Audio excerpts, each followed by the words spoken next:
따라하시기 바랍니다. 성도가 받는 세 가지 복. 성도가 받는 세 가지 복. 성도가 받는 세 가지 복. 성도가 받는 세 가지 복. 맞아라는 말을 전라도 사투리로는 기여 이렇게 말합니다. 서울에서 전라도로 시집을 간 새댁이 아침 일찍에 시장에 나가 보니까 자기가 평소에 좋아하는 생선이 마침 있었습니다. 그래서 물었어요. 할머니, 이 생선 도다리 맞나요? 할머니가 기여. 새댁이 기여. 고기를 까악까악하다가 다시 물었어요.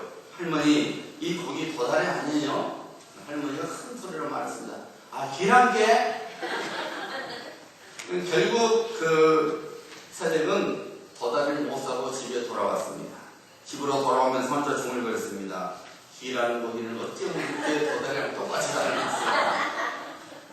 사투리를 모르니까 그런 거죠. 일밖에 모르는 목사님이 사모님의 성화에 못 이겨서 분위기 있는 고급식당에 오래간만에 갔습니다. 역시 고급식당답게 홀 안에 멋진 음악이 흘러나오고 있었어요. 사모님이 행복했습니다. 그래서 앞에 있는 목사님에게 물었습니다. 여보, 지금 이 곡이 무슨 곡이지요? 열심히 스테이지를 입었던 목사님이 하는 말이 암소 등심이겠지 뭐. 사모님은 들리는 곡이 무슨 곡이냐고 물었는데 목사님은 무슨 곡이냐고 알아들은 것이죠. 여러분, 우리는 다 제 생각을 가지고 살아. 그래서 같은 물체나 같은 사건을 보면서도 다른 생각을 해요. 그런 것 중에 대표적인 것이 복의 개념입니다. 복이 무엇입니까? 라고 질문을 하게 되면은 천차만별의 답이 나오죠. 그 중에 가장 많은 답이 물질과 연결됩니다. 물질이 풍성하면 복을 받은 것이라고 생각합니다. 미국 내에서 성인 절반 이상이 복권을 산다고 합니다. 복권에 당첨돼서 그 상금액을 받으면 행복해질 거라 생각하고 이 복권을 사는 것이죠. 지금은 아마 훨씬 더 많은 액수가 되겠지만은 한 10년 전에 한번 조사를 했는데 1년에 미국 사람들이 복권을 사는데 돈을 얼마 쓰느냐 조사를 해봤어요. 약 10년 됐습니다. 그때 조사한 바로는 30 빌리언, 그러니까 300억 불을 쓴대요. 1년에. 지금은 다 하겠죠. 여러분, 그러나 조사에 의하면 거액의 복권에 당첨된 사람들이 결코 행복하지 않았다는 것이죠. 가정이 깨지고 술과 마약에 중독자 되고 파산 선고를 받고 심지어 살인까지 일어나는 등 차라리 복권에 당첨되지 않았으면 좋을 뻔했다는 말을 할 수밖에 없을 정도로 그들의 삶이 행복하지 않았다는 것입니다. 어느 목사님 그러시더라고요. 그분이 누구죠? 영화배우 고은하 남편, 고은하 씨 동생이었던 이재철 목사님. 한국에서 존경받는 목사님이죠. 특별히 젊은 분들에게. 그분이 이런 말을 했어요. 100% 맞아요. 정말로 물질이 복의 전부라면 하나님께서 우리 예수 믿는 자들 전부를 다 부자로 만들어 주셨을 것이라고 말했어요. 맞지요? 정말로 물질이 복의 전부라면 하나님께서 우리 예수 믿는 자들 전부 다 부자로 만들어 줘야 돼요. 왜요? 물질의 풍성함이 복의 전부라면 그렇게 됩니다. 여러분, 억만장자들이 모두 다 그리스도인들입니까? 아닙니다. 사실 불신자들이 더 많습니다. 여러분, 예수님을 믿지 않는 회사들만이 도산됩니까? 그렇지 않습니다. 그리스도인들을 운영하는 회사들 역시 도산을 합니다. 그런 것을 보면은 물질이 복의 전부라고 말할 수는 없습니다. 그러면 무엇이 복입니까? 건강입니까? 오래 사는 것입니까? 권세나 명예입니까? 성경은 선포하고 있죠. 땅 위에 썩어질 것을 위하여 염려하지 말고 하늘의 것을 사모하라. 우리가 흔히 말하는 이 세상의 복들, 즉 물질, 건강, 부와 명예 등은 일시적이죠. 있다가도 없고 없다가도 있는 것이 이 세상의 복들입니다. 여러분, 항상 부자가 아니에요. 가난에 처할 때도 있습니다. 항상 가난합니까? 아니에요. 부자에 처할 때도 있습니다. 여러분 중에, 우리 교인들 중에 한 달에 수입이 1,000불도 안 된 집이 있었죠? 지금은 엄청나게 많아요. 있다가도 없고 없다가도 있는 것이 물질입니다. 건강도 마찬가지입니다. 항상 건강한 거 아닙니다. 건강할 때도 있지만 아플 때가 있고, 그렇다고 항상 아픕니까? 아프다가도 건강할 때가 있습니다. 이 세상의 것들이 그렇습니다. 항상 권세 있습니까? 그렇지 않아요. 권력이 10년을 못 간다고 그랬죠. 권세는 항상 있는 것이 아닙니다. 있다가도 없는 것이 이 세상의 복들입니다. 특별히 이 땅 위에서 삶이 마치는 날, 그런 것들은 더 이상 우리와 아무런 상관이 없게 됩니다. 빈손으로 태어나서 빈손으로 하는 것이 우리 인생입니다. 혹시 여러분 땅 따먹기 해보셨어요? 미국서 자란 분들은 땅 따먹기 뭔지 모를 것이고, 서울서 자란 분들은 잘 모를 겁니다. 땅이 없어놨어요. 시골에서는 눈만 뜨면 땅 따먹기 했어요. 흙이 많았잖아요. 자기 손뼉만큼 집을 만들잖아요. 그리고 반들반들한 그 돌을 그 위에다가 3번 만에 튕겨서 자기 집으로 오면은 그 자기 집이 되는 거예요. 열심히 하잖아요. 그러다가 저녁 때가 돼서 엄마가 밥 먹으라 부르면은 내 땅이라고 표시하는 거 다 놔두고 가야 합니다. 그게 우리 인생입니다. 우리가 이 땅에서 아둥바둥 내 것이라고 살아가지만 하나님께서 아무개야 이제 오너라 그러면, 여러분 평소에 여러분의 것이라고 우기고 주장했던 거 다 놔두고 가야 합니다. 빈손으로 왔으니 빈손으로 가는 것이 우리 인생입니다. 오늘 본문 말씀을 보면은 사도 바울이 복에 대해서 말씀하고 있습니다. 그 복은 예수 그리스도 안에서 구원을 받은 하나님의 자녀에게 주어진 복을 말하고 있습니다. 자, 3절의 말씀 보시기 바랍니다. 찬송하리로다. 하나님 곧 우리 주 예수 그리스도의 아버지께서 그리스도 안에서 하늘에 속한 모든 신령한 복을 우리에게 주시되. 사도 바울은 신령한 복에 대하여 증거하고 있습니다. 썩어질 복이 아니라 영원히 썩지 아니하는 신령한 복에 대하여 증거하고 있습니다. 하나님 아버지께서 그리스도 예수 안에서 우리 모두에게 신령한 복을 주셨다고 사도 바울은 증거하고 있습니다. 하나님께서 구원을 받은 그의 자녀들에게 주신 신령한 복이 무엇인지 이 아침에 살펴보기를 원합니다. 우리에게 있는 신령한 복이 무엇인지를 깨닫고 우리 역시 사도 바울처럼 그 복을 주신 하나님을 찬양하는 사람이 되어야 합니다. 자, 첫 번째 신령한 복이 5절에 나옵니다. 그 기쁘신 뜻대로 우리를 예정하사 예수 그리스도로 말미암아 자기의 아들들이 되게 하셨으니. 하나님께서 그리스도 예수 안에서 우리를 하나님의 자녀로 삼아 주셨습니다. 하나님께서 우리의 하늘 아버지가 되어 주셨습니다. 이것이 그리스도 예수 안에서 우리에게 하나님께서 주신 신령한 복입니다. 우리는 가끔 부모들로부터 버림을 받은 아이들, 그래서 시설에 보내진 아이를 입양하여 마치 자기가 낳은 친자식처럼 지극정성으로 키우는 사람들을 보게 됩니다. 얼마나 사랑을 쏟으며 키우는지 모릅니다. 그래서 입양된 아이들이 반듯한 인생을 살게 됩니다. 그 아이들에게는 양부모는 하늘과 같은 존재이죠. 양부모가 아니었다면 어디서 그런 사랑을 받으며 자랄 수 있었겠습니까? 그래서 낳은 정보다 기른 정이 더 크다는 말을 하죠. 사랑의 원자탄이라고 불리던 선명한 목사님은 자신의 두 아들을 죽인 원수를 자신의 양아들로 삼고 그를 목사로 만들었죠. 우리는 이런 분들을 보면서 참으로 대단한 분이시구나 라고 존경합니다.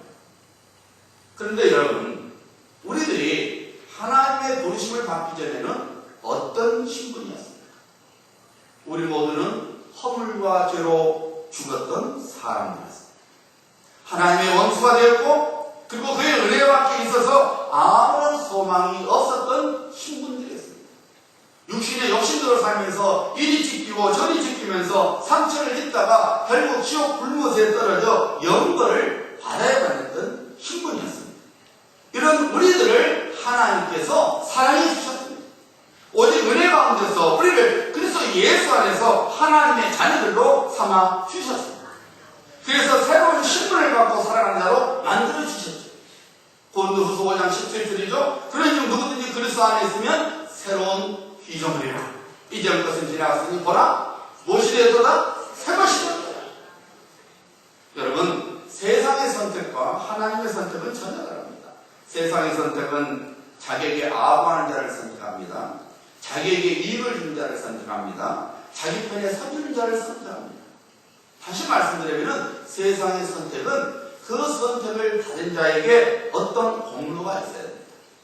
그것이 실력이든지 혹은 마음 씀씀이든지 자신에게 유익이 되는 사람을 선택을 하는 것이 세상의 선택입니다. 그러나 하나님의 선택은 그렇지 않습니다.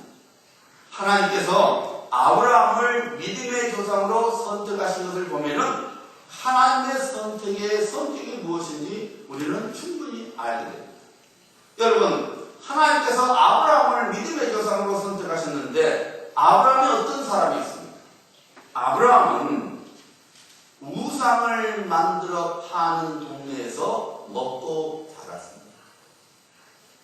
자기 아버지 역시 우상을 만들어 생계를 유지하는 비즈니스를 가졌습니다. 아브라함은 겁쟁이여서 조카 롯을 데리고 떠났습니다. 아브라함은 자기의 생명을 유지하기 위해서 자기 부인을 팔았던 소음배였습니다. 아브라함은 자기 욕심을 위해서 하가를 함으로 두었습니다. 이런 아브라함을 보면은 하나님 편에 봤을 때 아브라함은 조금도 하나님께 유익이 될 수 없었던, 되지도 않았던 사람이었습니다. 그럼에도 불구하고 하나님께서 아브라함을 부르시고 하나님께서 아브라함에게 복을 선포해 주셨습니다. 창세기 17장 6절부터 8절이죠. 내가 너로 심히 번성하게 하리니 이는 내가 너에게서 민족들이 나게 하며 왕들이 내게로부터 나오리라. 내가 내 언약을 나와 너 및 내 대제 후손 사이에 세워서 영원한 언약을 삼고 너와 내 후손의 하나님이 되리라. 내가 너와 내 후손에게 내가 거류하는 이 땅 곧 가나안 온 땅을 주어 영원한 기업이 되게 하고 나는 그들의 하나님이 되리라. 하나님께서 아브라함을 믿음의 조상으로 삼으신 것은 전적으로 하나님의 은혜였습니다. 우리들이 하나님께로 받은 바 은혜가 역시 그러합니다. 도저히 그의 사랑을 받을 만한 그 무언가가 우리에게 없었습니다. 그럼에도 불구하고 하나님께서 우리 모두를 그의 자녀로 삼아 주셨습니다. 하나님께서 우리 아버지가 되어주셨고 우리는 그의 사랑받는 자녀가 되게 하셨습니다. 그래서 영원한 생명을 선물로 주시고 천국을 우리의 기업으로 갖게 하셨습니다. 우리 인생의 목재가 되어주시사 우리 인생길을 인도해 주시고 계십니다. 사랑하는 성도님들, 우리 모두에게는 우리를 지극히 사랑해 주시는 하늘 아버지가 계십니다. 설령 육신의 부모가 우리를 이길지언정 하나님 아버지께서는 우리를 결단코 잊지 아니하십니다. 그래서 우리 이름을 그의 손바닥에 새겨놓았다고 우리 하나님께서 말씀하시지 않았습니까? 육신의 부모의 도움과 사랑은 한계가 있습니다. 하지만 하나님 아버지의 도움과 사랑하심은 무한합니다. 능치 못할 수 없는 하나님께서 우리 한 사람 한 사람 인생을 향한 그의 선하신 뜻이 반드시 이루어지게 하십니다. 그래서 사도 바울이 선포했지요. 우리가 알거니와 하나님을 사랑하는 자, 곧 그 뜻대로 부르심을 입은 자들에게는 모든 것이 합력하여 선을 이루느니라. 우리 모두에게는 놀라운 복이 주어졌습니다. 그것은 하나님께서 우리 아버지라는 것입니다. 우리 아버지 하나님은 사랑의 하나님이십니다. 오래 참으시는 아버지십니다. 긍휼과 자비가 풍성하신 아버지십니다. 능치 못하심이 없는 아버지십니다. 그러므로 사랑하는 여러분, 여러분의 인생짐, 여러분의 염려와 걱정거리 등을 아버지 하나님께로 가져와야 합니다. 하나님 아버지의 도우심으로 하나님을 찬양하게 될 것입니다. 하나님의 자녀에게 주어진 또 하나의 신령한 복이 오늘 본문 말씀 7절에 나오고 있습니다.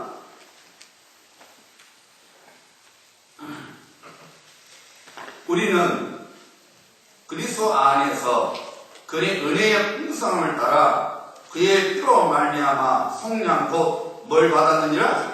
죄사함을 받았느니라. 하나님께서 우리를 하나님의 자녀로 삼아 주시고 신령한 복을 주셨는데 무슨 복을 주셨느냐? 우리의 죄가 용서되는 복을 허락해 주셨습니다. 여러분, 죄는 눈에 보이지 않지만 매우 무서운 힘을 갖고 있습니다. 무엇보다도 죄는 갈라놓는 파괴를 갖고 있습니다. 죄는 하나님과 우리 사이를 갈라놓습니다. 하나님께서 말씀하셨죠? 나의 손이 짧아 너를 구원하지 못한 것이 아니라 너희와 나 사이에 죄가 가져져 있느니라. 죄의 문제가 해결되지 않으면 우리가 한마디로 하나님을 부르짖어도 소용이 없습니다. 하나님께서 아무리 우리를 돕고 싶어도 죄를 품고 있는 사람을 도와줄 수 없습니다. 이래서 죄는 하나님과 사람 사이를 갈라놓습니다. 뿐만 아니죠. 죄는 사람과 사람 사이도 갈라놓습니다. 탐욕의 죄가 아브라함과 롯을 갈라놓았습니다. 시기심의 죄 때문에 가인은 자기 형제 아벨을 죽이고 말았습니다. 죄 때문에 아담과 이브 사이에 서로 비난하는 사이가 되고 말았습니다. 여러분, 몸이 아프게 되면은 평소에 그렇게 맛있던 음식도 마치 모래를 씹는 것처럼 느껴져서 음식을 멀리하게 되죠. 단단한 음식을 먹어야 되는데 부드러운 죽도 겨우 먹습니다. 마찬가지입니다. 죄를 인하여 심령이 병들면 하나님의 말씀이 귀에 들어오지 않습니다. 듣기 싫게 됩니다. 순종이 아니라 거래하고 싶은 충동이 일어나서 굳은 얼굴을 하게 됩니다. 교회 생활에 짜증이 나고 싫어지게 됩니다. 본인은 아무렇지도 않는데 교회가 뭔가 잘못되었다고 착각합니다. 그러나 실상은 죄를 인하여 그 사람의 심령이 병들어 있기 때문입니다. 그런데 여러분, 죄의 가장 무서운 점은 그 사람을 멸망시키는 데 있습니다. 신명기 24장 16절은 각 사람은 자기 죄에 죽임을 당할 것이라고 선포하고 있습니다. 예레미야서 31장 30절입니다. 신포도를 먹는 자마다 그의 이가 신옥같이 누구나 자기의 죄악으로 말미암아 죽으리라. 로마서 3장 23절이죠. 모든 사람의 죄를 범하였음에 하나님의 영광에 이르지 못하더니. 그런데 여러분, 무엇보다도 안타까운 사실은 이런 무서운 죄로부터 벗어날 수 있는 힘이 우리에겐 전혀 없다는 것입니다. 그래서 사도 바울이 뭐라고 부르셨습니까? 오라, 나는 공부하는 사람. 이 사망의 몸에서 누가 나를 건져내랴. 오늘 본문 말씀 7절을 다시 보시기 바랍니다. 우리 한번 같이 읽습니다. 우리는 그리스도 안에서 그의 은혜의 풍성함을 따라 그의 피로 말미암아 속량 곧 제사함을 받았느니라. 예수 그리스도께서 십자가 위에서 그의 피를 흘려 허락하 주심으로써 우리의 죄가 용서함 받았다고 성경은 선포하고 있습니다. 이 세상 모든 사람들이 죄 용서함을 받는 것이 아니라 그리스도 안에서, 즉 예수님을 믿는 사람이 죄사함을 받게 되었다는 것입니다. 우리들이 예수 그리스도를 주와 구주로 믿기 전에는 죽은 자들이었습니다. 사망 선고를 받아서 장래에 아무런 소망이 없었습니다. 지옥에서 하나님을 대적했던 마귀와 그의 추종자들인 더러운 영들과 함께 영원토록 고통을 당해야만 했습니다. 하지만 하나님의 은혜 가운데서 예수 그리스도를 나의 주와 구주로 믿으니 죄인의 신분이 하나님의 자녀됨의 신분으로 바꾸었습니다. 우리들이 스스로 어찌할 수 없는 죄들이 예수 그리스도의 십자가의 죽음을 통해서 동이 서에서 먼 것처럼 없어지고 말았습니다. 사랑하는 성도님들, 그래서 예수 안에서 구원받은 우리는 더 이상 죄의 노예가 아닙니다. 죄가 가져다주는 저주와는 상관이 없습니다. 그래서 보상을 받았기 때문에 우리는 기도로서 하나님께 나아갈 수 있습니다. 하나님의 은혜의 생수를 마신 자가 되었습니다. 하나님의 자녀로서 천국을 상속받게 되어 있습니다. 바로 이것이 우리에게 주어진 신령한 복입니다. 우리는 죄사함을 받았습니다. 더 이상 죄의 권세가 우리를 어찌하지 못합니다. 하나님께서 우리에게 주신 신령한 복입니다. 또 하나의 신령한 복이 13절과 14절에 선포되고 있습니다. 보시기 바랍니다.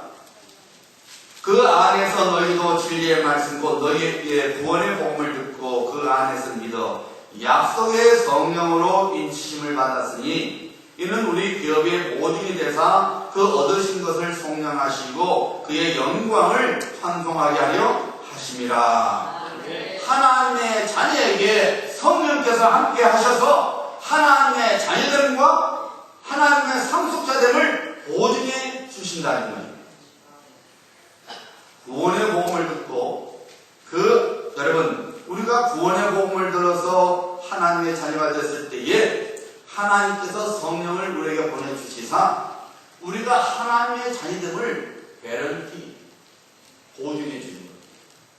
우리가 하나님의 상속자가 됐음을 개런티 보증해 주신 것입니다. 바로 이것이 하나님께서 우리에게 주신 신령한 복입니다. 여러분 우리들이 은행에서 융자를 받으려면 담보물이 있어야 되죠. 그것이 동산이든 부동산이든지 담보물이 있어야만이 융자를 받게 됩니다. 그 말이 없으면 제3자가 담보물이 되어 주어야 합니다. 성령께서 바로 그와 같은 일을 우리를 위해 해주십니다. 여러분 우리들이 믿음의 고백을 통해서 우리들이 하나님의 자녀요 하늘나라의 상속자요 제사함을 받은 자라고 말할지라도 이를 확실하게 보증해주는 그 무언가가 없으면 우리는 불안해질 수밖에 없습니다. 왜 그렇습니까? 우리는 우리의 연약함을 너무나 잘 알고 있기 때문에 그렇습니다. 여러분 우리가 남의 눈을 속일 수 있을지언정 자신은 속일 수 없습니다. 물론 하나님도 속일 수 없지만 우리가 다른 사람을 속일 수 있지만 절대로 자기 자신의 눈을 속일 수 없습니다. 우리가 스스로 우리의 신앙생활을 살펴보면 참으로 부끄럽기가 한이 없습니다. 뿐만 아니라 거친 광야 같은 세상에서 부딪히며 살다 보니까 빛과 소금의 삶은커녕 오히려 하나님의 영광을 가리우는 수치스러운 모습을 볼 때가 한두 번이 아니다 보니까 우리 스스로 그만 주눅이 들어서 내가 참으로 구원을 받은 하나님의 자녀인가라는 의구심이 피어오르기 때문입니다. 혹시 여러분들 중에 교회 열심히 나오지만 항상 마음이 무거운 분이 계십니까? 신앙생활에 꿈은 없고 세상의 모든 짐을 다 진 것처럼 심각한 얼굴로 살아가는 분이 계십니까? 나에게 믿음이 있는지 없는지조차도 분간이 안 될 정도로 힘겹게 한 걸음 한 걸음 내딛는 교회 생활을 하신 분이 계십니다. 만약 그런 분이 계신다면 염려 마세요. 여러분 혼자만이 그런 생활을 하는 것이 아닙니다. 사실 다들 그렇게 살아가고 있습니다. 여기 서 있는 목사도 마찬가지입니다. 왜 우리 모두가 이렇게 살아가려고 했습니까? 우리 힘으로 살아가야만 한다고 생각하고 그리고 우리 힘으로만 살려고 하기 때문에 이 아침에 예배를 드리고 있는 우리 모두는 하나님께서 그리스도 안에서 우리를 주신 신령한 복을 잊지 말아야 됩니다. 그 복은 우리들이 성령으로 인치심을 받았고 기업의 보증이 되게 하셨다는 것입니다. 이 약속의 말씀은 하나님께서 그의 구원받은 자녀에게 약속하신 것을 다 이루시겠다는 확답입니다. 우리들이 거친 광야 같은 세상길에서 지치고 힘들어서 하나님께 주신 약속들을 까맣게 잊어버리고 근심하고 염려하게 됩니다. 때로는 남몰래 깊은 한숨을 내쉬어야 하는 불안과 절망 중에 있기도 합니다. 그런데 그런 우리를 반드시 위로해 주시고 새로운 힘을 주어 믿음의 약속을 바라보고 다시 걸어가게 하신 분이 계십니다. 바로 성령이십니다. 성령님께서는 하나님의 약속의 말씀을 기억나게 해주십니다. 성령님께서는 하나님의 말씀에 대한 확신을 심어줍니다. 이제는 우리를 기쁜 인생의 구름통에서부터 건져내 주신 하나님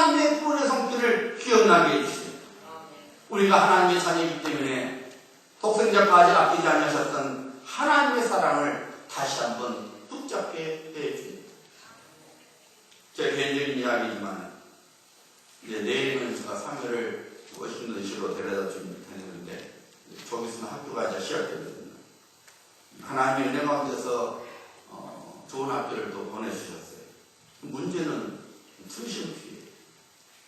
미국은 인문계 석사 과정은 그랜트가 없어요. 이공계 같은 경우는 연구하는 그런 거기 때문에 잘하면 그런 스카이십도 받을 수 있지만 인문계는 완전히 내 돈으로 공부를 해야 됩니다. 근데 학비가 장난이 아니라 노원 신청을 했지만은 또 우리가 감당해야 할 그 비용이 장난이 아니에요. 새벽에 기도하는데 걱정이 되는 거예요. 야, 노원한 건 노원한 것이고 그건 나중에 일이고 또 지금 당장에 좀 챙겨야 할 것이 만만치가 않은데 이게 감당이 되겠는가 하니까 걱정이 스물스물 들어오더니 걱정이 커지는 거예요. 무슨 수로 이것을 메꿀 수 있을까? 갑자기 교회가 커지는 것도 아니고 그렇다고 또 막 번역을 할 수 있는 것도 아니고 어찌해야 되나 염려가 들어오더라고요. 그런데 여러분 주여 하니까 기가 막히니까 걱정이 되니까 주여 소리가 나오니까 성령께서 감화만 좀 주시다. 야, 네가 필리핀에서 때로는 10불도 없었는데 어떻게 살았냐? 너가 풀러신학교에서 공부할 때에 풀러신학교 학교가 여기 서던벨트 세미나를 저희 가랍니다. 얼마나 비싼지 모릅니다. 그런데 네 돈으로 공부 마쳤냐? 내가 적지 않습니다. 여기로 와서도 마찬가지입니다. 우리 교회가 살을 하지 못했을 때도 하나님의 도우심으로 살아왔습니다. 하나님께서 이전에 베푸셨던 은혜의 손길들을 기억나게 해주셨어요. 야, 이 학교 가면 그것도 내가 버는 거니까 내가 책임져 줄 텐데 왜 네가 책임지려 하니? 하나님의 위로하심이 격려하심이 일어났습니다. 여러분 이것이 바로 성령님의 사역입니다. 우리가 염려하고 근심할 때에 하나님께서 우리에게 베푸셨던 은혜를 기억나게 합니다. 하나님께서 약속하셨던 그 말씀을 기억나게 합니다. 그 말씀을 붙들고 다시 한번 일어서 그래 주님이 나와 함께 하시니 내가 무엇을 두려워하리요? 주님이 나와 함께 하시니 무엇을 염려하리요? 하고 일어설 수 있게 된다 그 말입니다. 사랑하는 성도님들 온 천하 만물을 말씀으로 지으시고 또 모든 능력으로 천하 만물을 지탱해 나가시는 분이 우리 하나님 아버지십니다. 온 우주 전체가 필수적으로 운행되게 하시는 하나님께서 하물며 우리 인생 하나를 책임져 주시지 못할 것 같습니다. 온 우주 만물을 향한 하나님의 계획이 하나도 잘못된 게 없이 그대로 이루어지고 있습니다. 모든 것이 하나님의 경륜 가운데서 그의 뜻대로 다 이루어지고 있습니다. 왜냐하면 우리 하나님 아버지께서 창조주시기 때문입니다. 그가 만드셨기 때문에 그의 손에서 벗어날 것이 아무것도 없습니다. 우리를 누가 지으셨습니까? 하나님 아버지십니다. 우리를 하나님의 시로 하나님의 작품으로 만드셨습니까? 우리 하나님 아버지십니다. 결국 우리 한 사람 한 사람을 향한 하나님의 선하신 뜻은 반드시 이루어지게 되어 있습니다. 우리 자신이 이루는 것이 아니라 우리를 위해 열심을 품으신 하나님께서 이루십니다. 하나님 아버지께서는 이 놀라운 사실 그의 자녀들인 우리가 알도록 성령님을 보내주셨습니다. 우리의 심령 안에 성령님을 거하게 하셨습니다. 그러므로 성도는 각자 심령 안에 거하시고 있는 성령님과 소통하는 삶을 살아가야 합니다. 낯선 분처럼 거리를 두고 상종하지 것이 아니라 우리의 친구로 삼아 성령님과 가까이 하는 삶을 살아가야 합니다. 항상 성령님의 이름을 부르시기를 바랍니다. 항상 성령님 제게 말씀을 주세요라고 귀를 성령님께 기울여야 합니다. 넌 하나님의 것이라고 말씀하시면서 우리 안에 있는 염려 불안을 거두어 주십니다. 넌 잘되게 되어 있어 걱정 마라고 위로해 주십니다. 우리 안에 계시는 성령님 그리고 그의 위로하심과 하나님의 말씀에 대한 확증하심이 우리에게 주어진 신령한 복입니다. 하나님의 자녀요, 천국 시민이 되시는 사랑하는 성도님들, 우리 모두는 하나님의 선택을 받아 그의 자녀가 되었습니다. 그리고 우리 모두에게 이 세상 사람들이 절대로 갖지 못하는 신령한 복들을 주셨습니다. 이 복들은 썩어질 것도 아니요, 일시적인 것도 아니요, 누가 빼앗아갈 수도 있는 것이 아닙니다. 영원토록 우리에게 부어지는 신령한 복들입니다. 그리고 그 신령한 복들은 그리스도의 예수 안에서 주어집니다. 누구든지 예수 그리스도를 나의 주와 구주로 마음으로 믿어 입으로 시인하기만 하면 그 사람에게 하나님께서 약속하신 신령한 복을 부어 주십니다. 다시 말씀드리지만 이 신령한 복들은 이 세상의 어느 복들과 비교할 수 없는 priceless, 값을 매길 수 없는 가치를 가진 복입니다. 믿으시기 바랍니다. 하나님은 우리 아버지십니다. 예수를 통하여 우리를 죄의 죽음으로부터 벗어나 영원한 생명을 소유하게 하셨습니다. 더 이상 우리는 그리스도 안에서 죄의 권세가 우리를 어찌하지 못합니다. 죄의 정죄와 우리는 아무런 상관이 없습니다. 그리고 성령님을 우리의 위로자로서 그리고 보증자로서 삼게 되었습니다. 이 신령한 복을 받았으니 이 신령한 복을 나누는 지혜로운 성도가 되어야 합니다. 여러분 안에 품고 있는 신령한 복을 나누어서 그 복을 받지 못한 자들도 그 신령한 복을 받을 수 있는 구원의 자리에 오게 해야 합니다. 아울러 담대하게 그리고 감사함으로 인생을 살아가시는 복된 성도님들 되시기를 우리 주님의 이름으로 축복합니다. 기도합니다.